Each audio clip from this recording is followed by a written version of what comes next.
नमस्कार दोस्तों, tricky mechanical channel में आपका बहुत बहुत स्वागत है। Subscribe my channel and hit the bell icon. Hello guys, आप सभी का हमारे चैनल ट्रिकी मैकेनिकल एग्जाम में बहुत बहुत स्वागत है। दोस्तों, बहुत सारे स्टूडेंट जो उत्पाद सिपाही का जो फॉर्म भर रहे हैं, तो दोस्तों यहाँ पे उन लोगों का जो है मैक्सिमम क्वेश्चन यहाँ पे देखने को मिल रहा है कि 10th कहाँ से पास होना चाहिए। सर मैं बंगाल से हूँ, सर मैं बिहार से हूँ, सर मैं दिल्ली से हूँ, सर मैं उत्तराखंड से हूँ, ऐसा ऐसा क्वेश्चन आ रहा है कि सर हम इस फॉर्म को भर पाएंगे कि नहीं भर पाएंगे। तो दोस्तों देखिए, थंबनेल में डिट्टो वही लिख के रखा हूँ, ठीक है, कि 10th कहाँ से पास होना चाहिए। अगर 10th बाहर से किए हो, झारखंड के अगर कैंडिडेट हो और बाहर से किए हो, तो क्या आप इस फॉर्म को भर सकते हैं या नहीं, क्योंकि हमारे पास एक तिथि है। ये क्या है? नियमावली। JSSC जेई नई जो नियमावली में विस्तार हुआ है, उसी को हम लोग अच्छा से समझेंगे और आप इस वीडियो से आप ये आइडिया लगा सकते हैं कि क्या आप जो है एलिजिबल है या नहीं, ठीक है। आपका 10th कहाँ से होना चाहिए। तो फॉर्म भरने से पहले ये वीडियो बहुत ही इंपॉर्टेंट है, आपको देखना चाहिए। अगर आपको लगता है कि अगर आप बाहर से 10th किए हैं या फिर झारखंड को हो लेकिन झारखंड से बाहर में किए हैं, ठीक है, या फिर कोई बाहर के स्टूडेंट्स है, वो इस फॉर्म को भर पाएंगे या नहीं। चलिए, डायरेक्ट इसका नियमावली ऑफिशियल नोटिस में ही दिया हुआ है और आप हमारे वेबसाइट में अगर रेगुलर विजिट करते तो आपको वहीं पे देखने को मिलता है। ये देखिए, जैसा कि मैंने कहा आपको, आप हमारे वेबसाइट पे जाइए, आपको वहाँ पे मिल जाएगा। तो गूगल पे लिखना है द TM एग्ज़ाम, ठीक है, तो ये आ जाएगा tmexam.in, ठीक है। इसको पे क्लिक करता हूँ और यहाँ पे झारखंड का वैकेंसी जितने भी आ रहे हैं सब में ये लागू हो रहा है, ठीक है।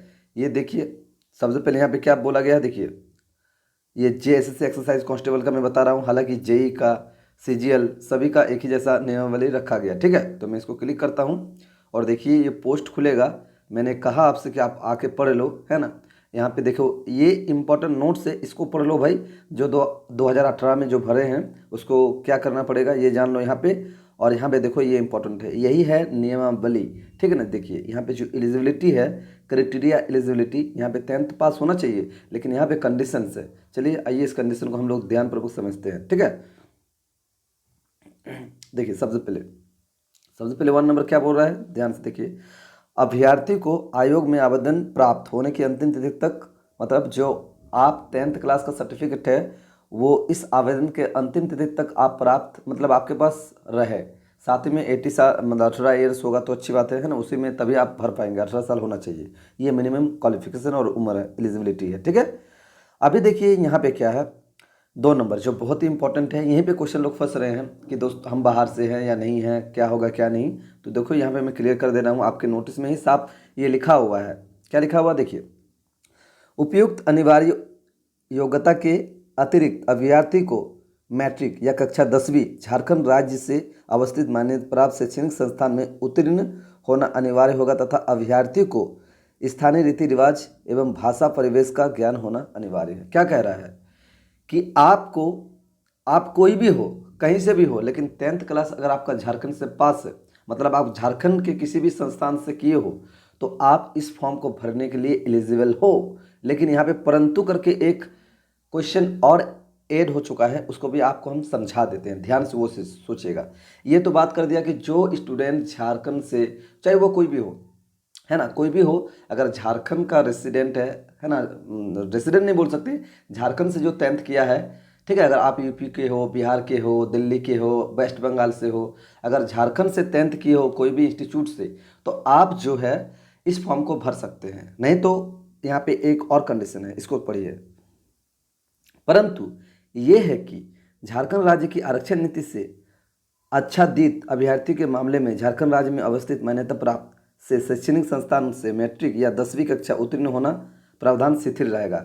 ये यही कह रहा है कि मान लीजिए अगर आप झारखंड के रेसिडेंट हो, है ना, अगर आप झारखंड के रेसिडेंट हो यानी कि झारखंड के निवासी हो, और अगर आरक्षण नीति के अंतर्गत आते हो, SC हो, ST हो या OBC हो या EWS हो, इसके अंतर्गत आप अगर इस वैकेंसी को भर रहे हैं, ठीक है ना, या इसके अंतर्गत आते हैं, और अगर आप कहीं से भी किए हो 10th, चाहे बिहार से, यूपी से, वेस्ट बंगाल से, तो इस फॉर्म को आप बेहिचक भर सकते हो।